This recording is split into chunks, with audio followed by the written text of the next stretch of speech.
Hey everyone, and welcome back to the Firefighters Podcast, where we seek to develop, inspire, and motivate the world of the emergency services operator through a series of wide-ranging conversations. Now, before we go any further, just hit that rate, follow, or subscribe button on whatever platform you're listening to. It's a key performance indicator for us and helps us reach even more people. Now, here's what we've got for you today. So we're at the end of another year. This has been a really busy year for the podcast. Hope it's been a really busy year for you. And I thought we would do something different, something we haven't done for the past 3 years, something that's actually been requested by a few people. So we're going to do some reflections. You know, it's the end of 2023 and there's a new year rolling straight on around. With a new year comes that sense of new beginning for a lot of us. Look into the future, time to think about stuff, a space to reflect. How's the year gone? What did I intend to do? What did I do? It can be a very helpful part for all of us, including myself. And do you ever really do it? So here is a few things that I have learned over this past year of the podcast. Some stuff I've picked up from a lot of guests, some of my favorite quotes and what they mean to me, and some book recommendations. We get asked a lot for book recommendations. What am I reading? I reference stuff on the podcast quite a lot. So I'm going to be speaking about a book that I read every year. I think I've read this book, obviously not every year forever. I would say I've at least read it for the last 5 years. And every time I read it, it makes me think I am not doing what I should have been doing, and it kind of helps recalibrate me. So the book we're going to be looking at as well is Turning Pro by Stephen Pressfield, a book that was recommended to me probably back in 2019. So probably only talking 4 years. I've read it now. Very useful. So we're going to be going into a little bit of that. Hope you find it useful. Hope you find it enjoyable. Hopefully there's something here for you. So let's kick it off. This episode of the podcast is brought to you by Gore-Tex Professional Fabrics. Now, we all know the working environment of a firefighter is filled with challenges. We face serious risks on the job, such as heat exhaustion, burns, physical and mental stress, and we frequently come into contact with high levels of toxic chemicals. Now, I have been wearing Gore-Tex for nearly 2 decades on the front line, working in hostile environments, tackling challenging incidents from firefighting to water incidents and in urban search and rescue environments. Gore-Tex have a well-earned reputation for protecting professionals in the fire and emergency services through their family of highly innovative, waterproof, breathable moisture barriers that exceeds global performance standards and are trusted worldwide. Gore-Tex, going further together. So this year we actually released our 300th episode, which is weird and surreal, considering we're only really supposed to do one a week, and we've only been doing it 3 years, so you should assume we would only have around 160 or so episodes, but in fact, we do a lot more. It's my personal opinion, you should always seek to do more than you're paid to do. I always say to people, work twice as hard on yourself as you do on the job, and over-promising and under-delivering is just something that viscerally disagrees with me. You know, I've learned this lesson from doing it wrong a lot of times. And if you can set a cadence, if you can set a tempo that you believe is sustainable for you, then whenever you go over and above that, that is fantastic. And realistically, the pass mark in life these days is very low, especially in the emergency services. I have found myself that you can driftwood through your entire career. It's something I certainly don't seek to do, but it's something I have seen a lot of, and perhaps people who will listen to this might agree, because if you listen to this, you are probably the sort of person that goes over and above in what you do. You're passionate about it. For God's sake, you are listening to something in your private time that is called the Firefighters Podcast. How sad of you.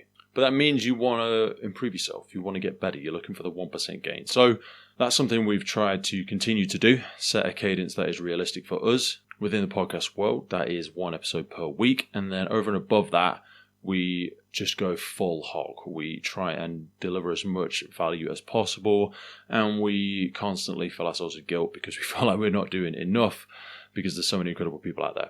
Anyway, that's point number 1. Next, I want to talk about overcoming resistance and the imposter syndrome. Now, this is something that I think gets spoken about way too much, so I'm not going to drag my heels through the imposter syndrome, but that aspect of resistance and stopping yourself from doing something that is uniquely you. We were all given one thing, that we have a hybrid gift that which we can deliver. Maybe you have a little bit of an entrepreneurial itch. Maybe you're slightly an artist. Maybe you're quirky. Maybe you're a little bit weird. You have something that you can deliver that no one else can do. And if you don't do it, no one else is going to do it. Firefighters Podcast is an example of that. Many people could do this, would do it, but would do it differently. They would do their version of it. A lot of our guests this year, Amy being one of the most recent examples, and it also tends to be a correlating factor with a lot of female guests, but not always the case. People stop themselves before they've even started. They put barriers in place before they even begin. We are fantastic salespeople. We tell ourselves that we cannot do it, that we are rubbish, that we shouldn't be the person doing it. There are far more qualified people that should be doing it, could be doing it, and we will likely fuck it up. We'll look stupid. Everyone will laugh. We shouldn't be the person putting ourselves forward to do this. And as a result, everyone loses. When the rest of you, all of you, every single part of you doesn't show up in your life, in your work, in your family, everyone collectively loses. And often this is because of that internal resistance. I have found this many, many, many times. I struggle personally when it comes to putting the podcast out. Sometimes I have to listen back to myself, which is a great self-awareness piece, but it also means that you hate yourself quite a lot because it could be done a lot better. There is people that could do this a lot better than me, but sometimes you've got to go with what you've got as well. In other news, this episode is brought to you in partnership with MSA Safety. Today we have them to thank for the improved firefighter safety through connectivity in their brand new connected firefighter system. At the center of the connected firefighter platform is the MSA M1 SCBA with telemetry. You can view battery life, air pressure, and estimated time remaining either independently on the M1 itself or from the Luna connected device screen. Also, still with the air status, alarm information, search status, and all of this provided to the incident command for confident decision making during the scene. That integrates straight in with the Luna system, which is a wireless all-in-one device creating an independent search and rescue network, providing edge detection, enhanced personal thermal imaging, while simplifying post-scene reporting and data retention. One of the key parts of the Luna is their FAST system, the Firefighting Assisting Search Technology. This combines directional and distance information with thermal imaging to help find separated teammates and decrease response time. It actually connects you to the other crews in the vicinity for a unified search during the time of mutual aid by instantly notifying the network of Luna devices when there is a downed crew member, allowing for a prompt search and rescue. All of this then plugs into the FireGrid system for cloud-based connectivity, real-time information, and data-driven decisions for the incident commander. It enables you to see the exact location of your firefighters on the scene. And it doesn't require you to be sat on the station. The MSA Hub then provides a wireless gateway straight to the cloud, enabling wireless on-scene data for local and remote incident command for additional eyes on the scene. MSA are truly taking massive strides in the future of improved firefighter safety through connectivity. MSA is dedicated to increasing safety in the fire service through technological advancements. Various feature enhancements, new products, partnerships, and integrations will provide additional capabilities readily accessible by products, software, and services in the brand new MSA Connected Firefighter platform. Now back to the show. Next thing I wanted to talk about is also closely correlated to the podcast, and the reason I stopped doing other business ventures and stopped doing other things. If you've listened to the podcast for a little while, you'll know I used to have gyms and a travel company and a catering company and a cleaning company and other things, and I did a lot of coaching as well. I stopped doing all of that and I went full hog into communication, into learning more about people, because I was doing lots of things poorly and I wanted to do less things and do them well. And being part of the emergency services has always been a real privilege for me. It's one of the main driving purposes of creating the podcast. But of course, it doesn't make money. The thing we do, the podcast, yes, you'll see we have partners, we have sponsors, stuff like that. It doesn't really make any money. It all goes back into it. We get invited to a lot of cool places. So, of course, it is affording us nice things in life, myself and members of the team. But we don't take a wage from it. It doesn't make any money. And being part of the emergency services is a wider context for that. Yes, we all get paid, but it isn't just about the income. It's more about the outcome. It's something you've probably heard me say many times on the podcast before. It's about what are you contributing to? What is the purpose that you serve? What is the purpose that we serve? What is it we're doing? What's happening both personally and professionally? And what is this act of service making of you? It's less about what you're doing and more about what are you becoming. And the podcast for me has been a tremendous self-education. It's like the best university I could have ever asked for. I feel like I am at least participating in it on a regular basis. I'm showing up. I feel I fail regularly in the fact that I don't have the requisite knowledge to be able to have the greatest conversations with these individuals, and the individuals and guests that come on are very kind. But ask yourself, in the things that you're doing, are you just doing them for the title? Are you just doing them for the money? Are you just doing them because you think it's what you should do, or what people expect of you, or what was the next logical thing to do in your career or your life, be that marriage or promotion or whatever? Think more about, what are you becoming, not what are you doing?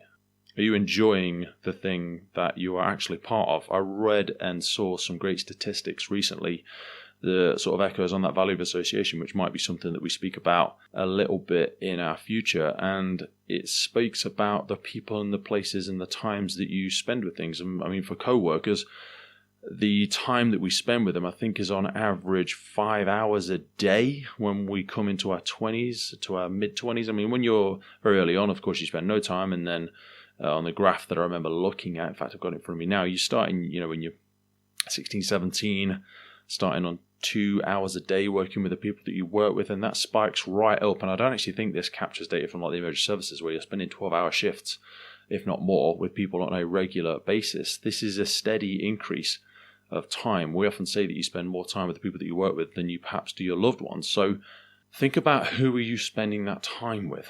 The thing that you're doing, what is it making of you? Lie down with dogs, wake up with fleas, hug enough chimney sweeps, you're going to get some soot on you. Don't pretend that the people that you work with are not having an impact on you. They're having a tremendous impact on you. You need to stand guard at the door of your life and the door of your mind. What is getting in there? What is pushing itself into your head? This was, again, another reason for the podcast. I was having these conversations with people long before we ever started the podcast. It was my desire to put myself around people far more intelligent than me, in far better positions in life in terms of things perhaps they have achieved or an endeavor they are pursuing. Passionate people who are doing things for good reasons, and I find them tremendously inspirational. So find a way to put yourself around people who will make more of you, and less about the thing you're doing versus what is it making of you. Next up is something I speak about regularly in the podcast, which is don't let perfect be the enemy of good. One thing I really like about the podcast is every week it must go out. It is going out every single week. There is no, it's not quite there yet, it's not quite perfect, let's push it back. This is part of a cadence, and it's also a great aspect of accountability for me. Public accountability works well for some people. Put a post out on social media, let people know that you're going for a 5k run. Afterwards, hopefully someone will say, dude, have you been for the 5k run? No, I didn't, I suck. Tell your friends on watch, tell your children, tell people that you're going to do something. Again, we're coming on the crest of a new year. What are you doing? What are you actually working towards? Are you actually actively going to tell anybody about it? Because if you don't tell anyone and you don't do it, no one's going to fucking know, and you can just sit in your bed at night and lie to yourself and no one will ever even know. So that's a lovely little secret that you will just have to cry about and feel deflated about. But actually giving yourself that bit of accountability really helps. And the podcast has really helped that with me. It forces me to, I'm having a conversation with so-and-so this weekend. I need to know something about that. I need to have a look. I need to make sure I get that data done. I need to make sure I get that prep done. And then a day later, 2 days later, an episode needs to go out every Monday. It is going out. Is it perfect? No. Could the audio be better? Yes. Did I ask all the right questions? No. Don't let great be the enemy of good. A lot of what you're doing is good. You could do many things very well, but because you're not going to do them great first time, you don't even start doing them. Most people will never be great because they daren't be shit. They daren't start and look rubbish and embarrass themselves. And this gets harder as we get older as well, because there's almost an expectation that when you're in your late 20s, 30s, certainly in your 40s and 50s, when you've still got the best part of 40 years left to kick ass, take names, and do the best version of yourself, people have this illusion that we should be a grown-up by now. We have got some sort of requisite knowledge. We should be perceived to be a professional, and we can't start something new where we would look stupid, where we would look like we are not a consummate professional, like we haven't got our life together, like we can't operate competently, and that restricts us so often from doing anything at all. So have that in your mind. when you're going into the next year. Don't let great be the enemy of good. What could you do tomorrow that you would be okay at? And with the marginal gains and compound interest of daily practice and the 10,000 hour rule, for people that are familiar with that, go and have a look. Again, we'll reference this in the books for the notes. Go and get better at it. Next up, being an energy multiplier. Now, we speak to individuals from the military every now and again, and they talk about being a force multiplier. Basically, in my limited interpretation, there is very few of them in these special forces teams, and they must 1 + 1 needs to equal 5. 1 + 1 cannot equal 2. And when you ask yourself, is your presence something that multiplies the energy in the room? Can you bounce off people like an atom and create additional energy? Are you a 1 + 1 = 5? Are you a radiator or a drain? Does the room get brighter when you leave? Think about that.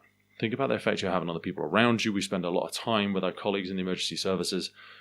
Are you bringing good energy to this space, or are you draining energy from other people? Because it makes a huge difference. So think about that. Ask yourself, are you bringing energy? And I suppose that also brings to mind a quote from Marcus Luttrell. Marcus Luttrell was a guy that they based the film of Lone Survivor on. If you've seen that, Mark Wahlberg, I think, was the actor in the film. Marcus Luttrell was on many podcasts that I've heard, and he said something that said, we're all stones. Some beat you, some dull you out, and others can sharpen you into a blade. Which are you, and what stones have you put around you? I think that's a great articulation of the value of association and the people that you're placing around you. Are you dull? Are you dulling other people? Or are you pushing each other? Are you holding each other accountable? If we step up in the gym together and we happen to both walk in there at the same time, are you going to push me?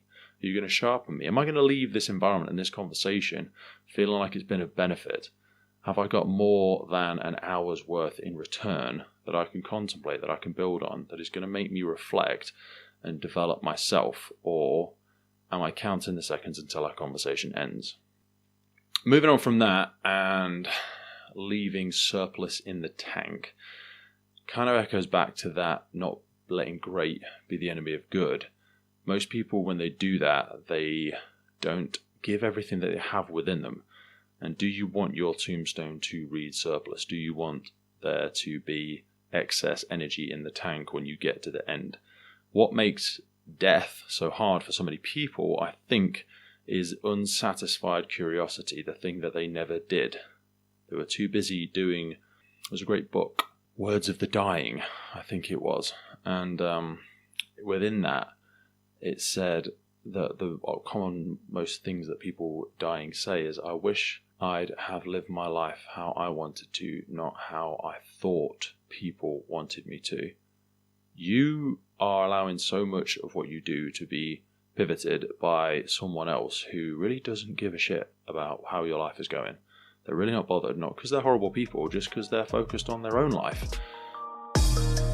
Today's podcast is powered by our partner Lifelines and their revolutionary approach to functional hydration. Just like in firefighting, water is essential for body function, but studies show more than 80% of firefighters are dehydrated. A 25-year study findings from the National Institute of Health showed poor hydration to be linked to early aging and chronic disease, and even mild dehydration results in significant negative impact outcomes including headaches, exhaustion, rapid pulse, irritability, and poor cognitive function. A study conducted by Yale University showed that participants who were just 1% dehydrated had a 12% increase in errors when performing tasks that required cognitive flexibility. In addition, dehydration is shown to worsen mood and attitude, contribute to confusion and poor decision making, and negatively affect memory and judgment. In other words, you really don't want your incident commander, firefighter, or for that matter any first responder on a critical scene to be even slightly dehydrated. Mild dehydration occurs when a person is just 1.5% dehydrated, a condition that does not even trigger the thirst response in most people. So just imagine how quickly a firefighter or any first responder can and does become dehydrated in their day-to-day duties, which is why I address my hydration first thing every day with Lifelines. Go into the notes for this episode and specifically check out Lifelines Hydro Fuel and Hydro OG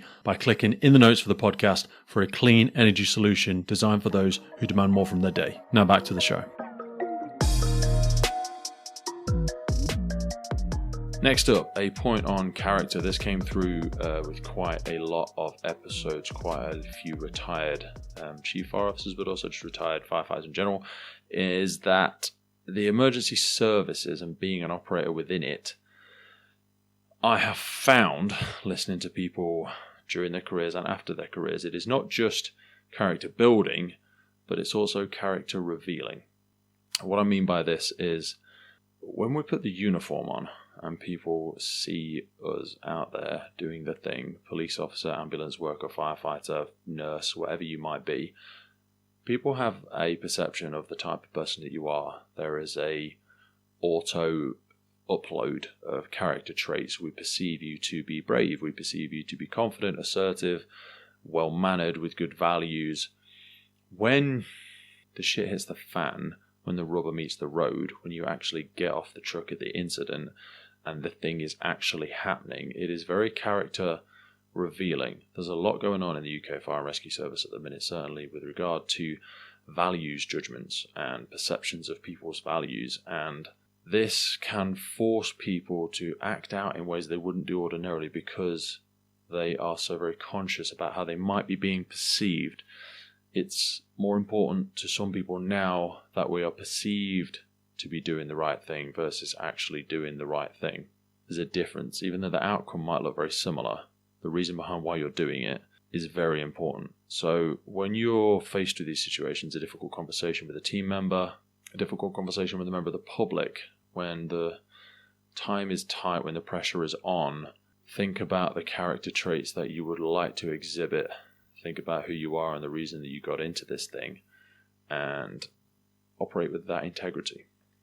Secondly, within that, when it comes to character traits, this is a really important thing for me. We don't want cookie-cutter firefighters. A team of first responders should be well-rounded, but the individual members don't need to be. The traditional feel-good interview has a reliable failure rate because we onboard lookalikes that sound alike versus tapping into that, what I think is like a real rich diversity of talents and backgrounds in our services. We need to drive innovation, debate, and overall change that, I suppose, really powers that progress and growth through having different people that aren't perfect. Not looking for everyone to be well-rounded. These quirky, beautiful freaks that find themselves into the realms and the ranks of our emergency services have chosen to do that because they're a bit strange. Let's not bash the strangeness out of them, because that's probably the thing that makes them so great. Next was a small piece on neurodiversity. We've had quite a number of neurodiversity experts, if we can call them that, probably more enthusiasts, on the podcast over the last year. Some really fantastic people. And one of my favourite quotes around that, and something I would love personally to see more in the emergency services, but also just in society in general, it's something we're starting to see a little bit more in the education sector and members of my family in the teaching profession. And one of them is that as we leave education, the standard education as we think of it, it asks us, how clever are you? We sit a test and we are forced into a narrow column that asks you very specifically, how clever are you? What I really think we need to lean into a lot more is asking, how are you clever?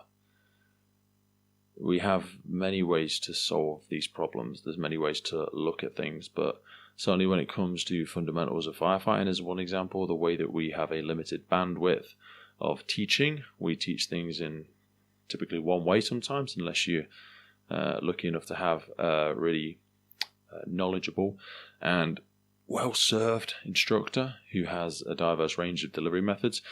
It's something that we can end up losing a lot of fantastic people if we keep focusing on sitting down written tests, narrow bandwidth answers, versus a wider conception of how are people smart, how are they intelligent, how can they add value. The old quote that if you judge a fish by its ability to climb a tree, it will live its life thinking it's stupid, when really it might just be asked to do the wrong task. It has tremendous value and tremendous speed and agility and adaptability and capability. But if we put people in the wrong environments, if we ask the wrong things of them, we ask them in the wrong ways. It's something that's very close to my heart, given that I am a weirdo and a freak and currently going through diagnosis for other aspects in my life as well.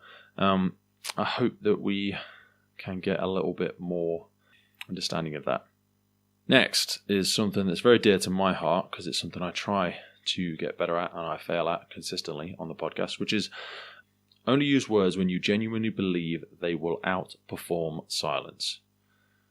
So many people are just speaking to fill the void. They say wise men speak when they've got something to say. Fools speak just to say something. Don't fear the silence. Some people need it. Yeah, I found this personally with the podcast, and when I reflect back on conversations, when I am listening in for the intangibles, for the non-physical, emotional, the different cues, the different ways that we show up and give indications in a conversation, silences are appropriate. They add weight, they add pregnancy to points, they give room for thought and reflection. Try and think more before you speak. It's certainly something I'm going to try and get a lot better at as we move into the new year. Next on my list was kind of a reiteration again of this value of association. Surround yourself with people and friends and loved ones who will not tolerate less than the best version of you. People will let you get away with a lot of stuff. They will let you get away with a lot of low output, a lot of low quality you. So as you're moving into the new year, I would ask that you politely encourage people to request the very best of you, to encourage you to bring the best self of you forwards, and also train people how to give you feedback. How do you like to receive feedback? I like it quick, firm, and very often. Giggity. There's also something else going in there. No. That's how I like my feedback. I don't like too much ambiguity. I like people to tell me as it is. I am extraordinarily hard to offend, but please don't put any bad comments at the bottom of this. No, I'm joking. I like it that way. It helps me. That has also come up a cropper, because if I try to give feedback to other people in that way, it doesn't always work well. So train people how you like to receive feedback. Train people how to communicate with you so that they can raise the alarm bell or ring the bell when something is turning up that is not the best version of you. You know when that is. They probably know when it is as well. But if they don't know how to raise the alarm bell, raise the hand, and not trigger you in a polite, this isn't the best version of you, I expect better, you should expect better from yourself. So try and surround yourself with people like that as you move into the new year, or educate the people that are already in your world. I suppose building on from that, it's probably a good one to bring up at this point around passion for the job. Sometimes if you're still showing up at the job and you are coasting, I appreciate that for some people it looks like the golden handcuffs, you're locked in for the pension. But when passion leaves your job, so should you. I think of passion like a pilot light. Now I know I've not been in the job for as many years as you guys and girls may have. Going on 17 years probably now, so kind of in the middle, a long way to go, and passion has its waves, shall we say. You know, your enthusiasm certainly can come and go with the passing of each day, but I have a 3 in a row rule where if I have a bad day 3 times in a row, something's really wrong. I have to have some real serious reflection on my habits, on what I'm doing each day. Yeah, because your passion it should feel like a pilot light for me. You know, it might flicker or divide, but when it's out, you should be as well. Don't become another link in the chain wrapped around the shoulders of today's fire service, weighing down the progress, weighing down necessary change, weighing down innovation. Pass the torch. Keep the dream alive. You know, pass it on to the next generation of firefighters. It's important that if you are mentally checking out, either physically check out and leave, or don't throw salt. You know, don't piss on the enthusiasm of the new recruit, because that's not cool. And you would have been as enthusiastic as them one day. If you don't want to share in all of their optimism and high fives on the daily, drive into work, and when they arrive on the parade line, buzzing with enthusiasm and bright-eyed and bushy-tailed, give them space. Yeah, if you don't have that same passion, then just don't piss on theirs. That's all I would ask, because there's a lot of people coming into the fire and rescue service, and it's really important that we give them space and support and encouragement to bring all of their new ideas and energy and enthusiasm. And you've got all the knowledge, all the stuff you say they're rubbish at, it's in your head. So spend time with them and teach it to them. Next, I suppose we could go to, when we're thinking about the way that we speak to other people, the way we give them feedback, we spoke about how we want to receive feedback. When you are feeling triggered, when someone says something that pushes you in the wrong direction, try and remember that your emotional reaction to anything, really, is just the first draft of your thought. It's not permanent ink. You can change it. You can adapt it. It is just the first draft. It is your monkey mind. As Professor Stephen Peters would say, it is that first draft of a thought. It's valid. Some of it is very relevant, but maybe not all of it needs to reach reality. Not all of it needs to manifest itself into words and be delivered in a manner which you can never take back. So try and remember that your emotional reaction is something that is just a first draft. You can change it. Swallow your pride. Rethink it. And think about, what is my desired outcome with this conversation? If your desired outcome is a resolution, and for the two of you to get closer, to reach a place of understanding, have that as your outcome. I always say the same when it comes to my wife, do I want to be right, or do I want to be happy? Do I want to sustain a long-term happy relationship with my partner?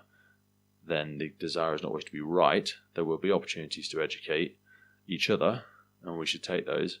But what's your desired outcome? I think we've run through a lot there. Probably going to look to... Turning Pro. Let's wrap this up with the book recommendation. So Turning Pro. Turning Pro is a book by Stephen Pressfield. The subtext of it is tapping into your inner power and create your life's work. Sounds a bit corny, right? Sounds a bit high five, but if you're still listening at this point, you've probably got an idea that I love a little bit of high five sometimes. But also there's a lot of takeaway here. There's a lot of useful stuff.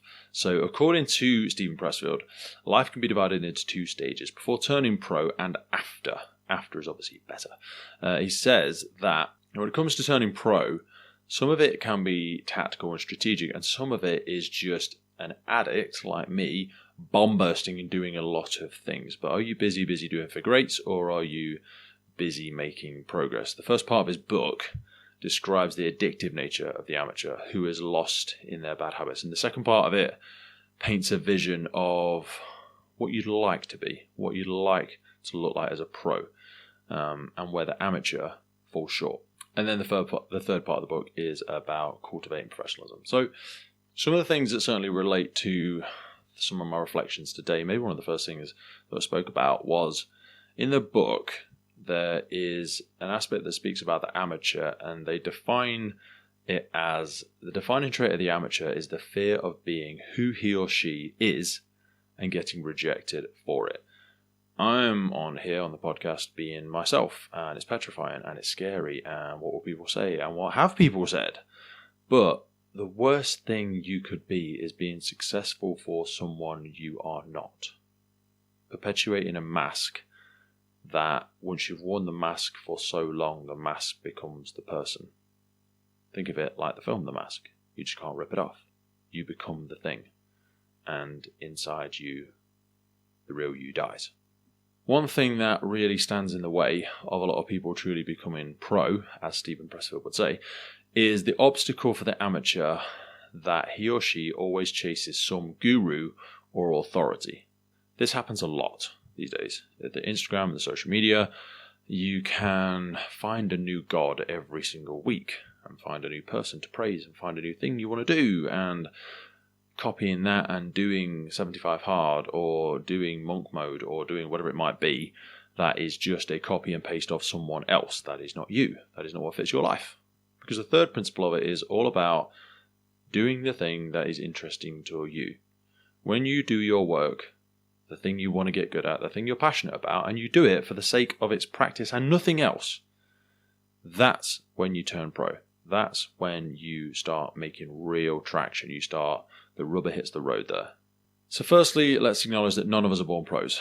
We all start as amateurs, addicted to shadow careers, as Stephen calls them, which we pursue in the lack of guts to chase the real thing we want to do, to chase our real calling. I have put on many masks myself. I've tried on many businesses, and I have finally found something I think I can do forever. I really enjoy the podcast, but again, it is very closely associated to the thing I do professionally as well. So is that a bit of a cop-out? I don't know. Stay tuned. Stephen says that the fear is a primary colour of the amateur's world. Fear of failure, fear of success, fear of looking foolish, fear of underachieving, and fear of overachieving. Fear of poverty, fear of loneliness, fear of death. But mostly what we all fear as amateurs is being excluded from the tribe. I.e. the team, the watch, the gang, the family, the posse, mum, dad, family, race, religion, brother, sister, nation, world, all of the above. The amateur fears that if he turns pro and lives out his or her calling, they will have to live up to who they really are and what they are truly capable of. The amateur is terrified that if the tribe should discover who they really are, they'll be kicked out into the cold and they'll die. There is a real fear for people, I think, and I certainly see this in the fire and rescue service, when we say, bring your whole self to work, or be yourself. And then in the next breath we say, no, not like that. Because the idea that the more we become ourselves, the less will be understood, and the fewer people will walk, talk, and act like us is paralyzing. We won't have anyone to connect with. Most people never get out of this incapacitated state of ungrounded fear. People do turn on you when you go rogue, when you go different, when you change, when you stop doing the thing they want you to do, you stop doing the thing with them, you look different, sound different, go different places, stop showing up for the thing that they do. But you'll also find new people who are also discovering themselves. You'll find freaks with their freak flags flying. You can spot them, they're out there, or maybe you can hear them, maybe you're listening to one right now. Nonetheless, for the few who break out of their shell of fear, another roadblock awaits. In the book, he speaks about one major roadblock for amateurs is trying to please gurus, mentors, authorities, and teachers. We see this all of the time in emergency services. The hippo in the room, the highest paid person in the room. That's the hippo. That's the person that lots of people try to please. Once you get over the hump of pressing go on your passion and putting your thing out there, when I was able to start putting podcasts out and worried less about what was my brigade going to do about it or say about it, it was very liberating. But even this episode is the first time we're doing something like this, so this is scary as well, but you should do things that scare you on a regular basis. It's a natural part of the process, and it's damaging because you instantly think that the gurus that you work with would like the new you, would like the thing you're doing. You just ventured into new, uncharted, scary territory, and now you realize there's no clear path ahead. This is untrodden ground. You hang on to anyone's every word who tells you that you have stepped out of the bubble, you stepped out of the normal path, and it's scary. And it's ironically the thing you always wanted to do, but it takes so much just to even start doing it.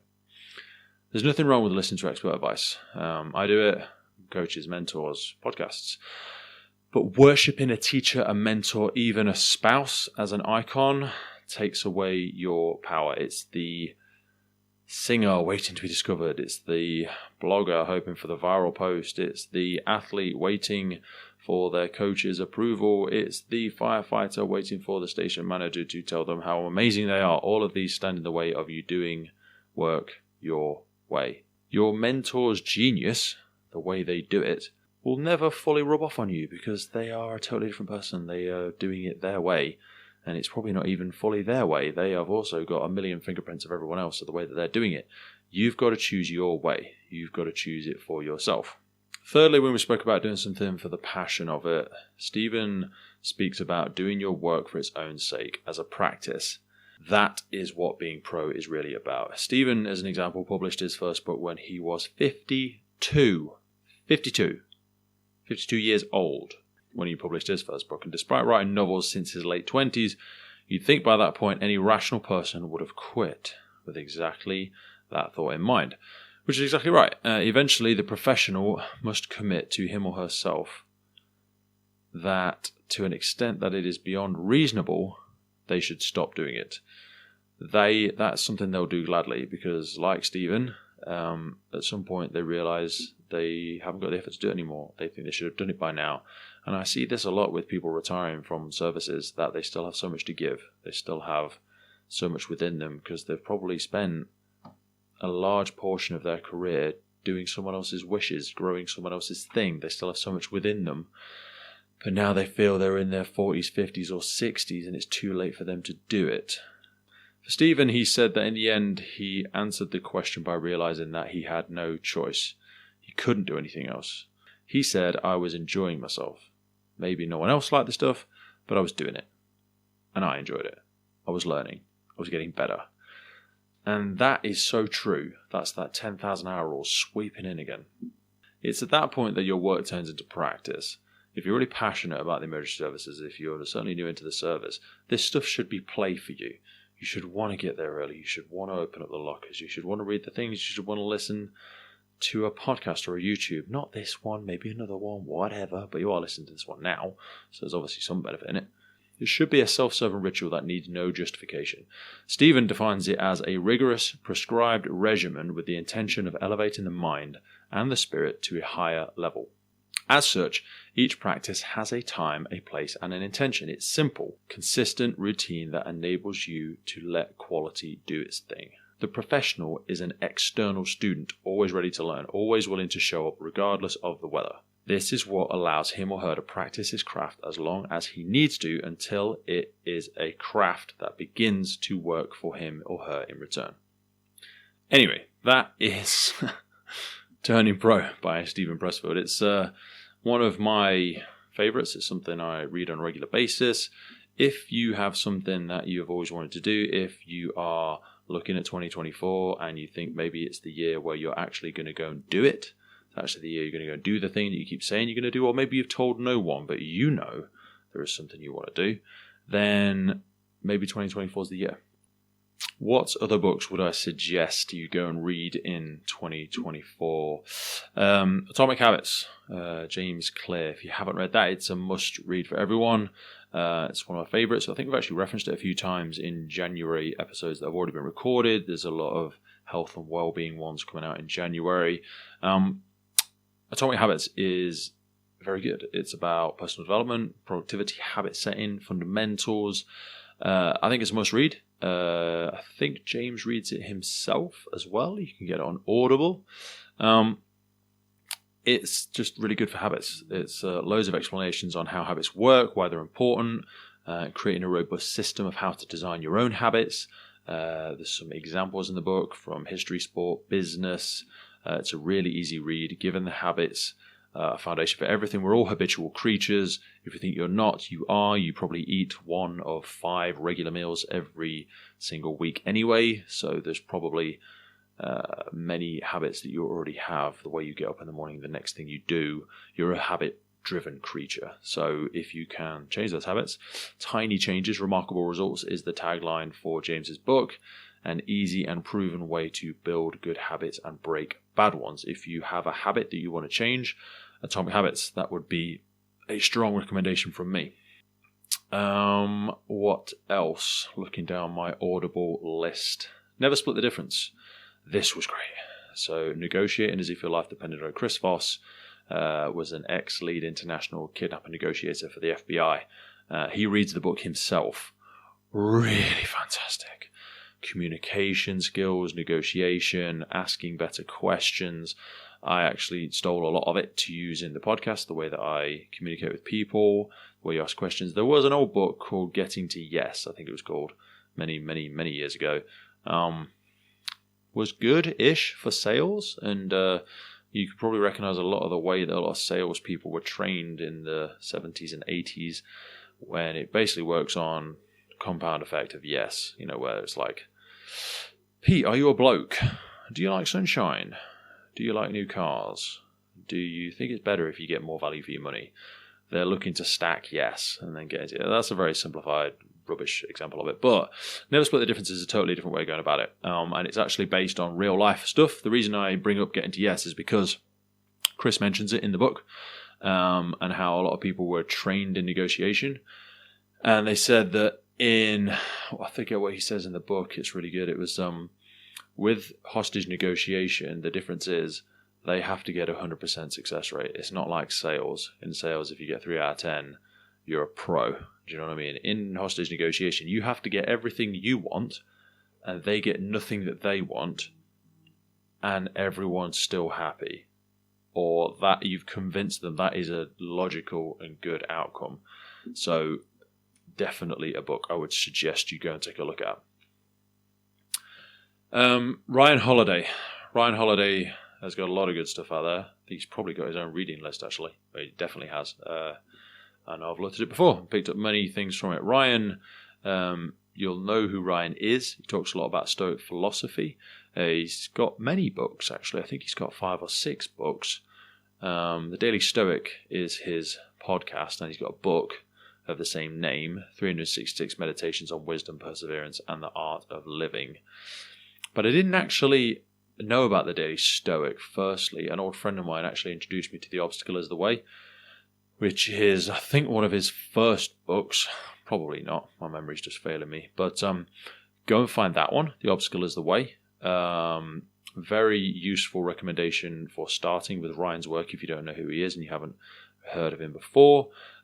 Great stories from history, sport, politics, explaining and reinforcing lessons of Stoic philosophy. A very, very easy listen, very easy read. Ryan, again, reads it himself, pretty sure. Also, go and check out The Daily Stoic. You can find it. In fact, it's everywhere. It's on YouTube, it's on Spotify. Short, 10-minute stuff every day. Stoic Principles, Stoic Philosophy is really good. Get the Daily Stoic book as well. That would be great as a gift for New Year.